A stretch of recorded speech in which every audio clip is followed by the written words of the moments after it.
بسم اللہ الرحمن الرحیم۔ ایک بار حضرت صلی اللہ علیہ وآلہ وسلم لوگوں میں بیٹھے ہوئے ان سے باتیں کر رہے تھے۔ اتنے میں ایک دیہاتی آپ صلی اللہ علیہ وآلہ وسلم کے پاس آیا اور پوچھنے لگا کہ قیامت کب آئے گی؟ آپ صلی اللہ علیہ وآلہ وسلم اپنی گفتگو میں مصروف رہے۔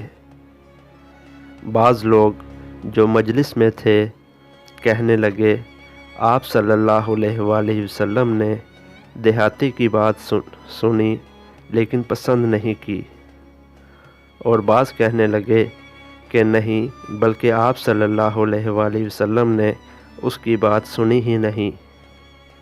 جب آپ صلی اللہ علیہ وآلہ وسلم اپنی باتیں پوری کر چکے تو میں سمجھتا ہوں کہ آپ صلی اللہ علیہ وآلہ وسلم نے یوں فرمایا، وہ قیامت کے بارے میں پوچھنے والا کہاں گیا؟ اس دیہاتی نے کہا، حضور میں موجود ہوں۔ آپ صلی اللہ علیہ وآلہ وسلم نے فرمایا کہ جب امانت ایمانداری دنیا سے اٹھ جائے تو قیامت قائم ہونے کا انتظار کر۔ اس نے کہا، ایمانداری اٹھنے کا کیا مطلب ہے؟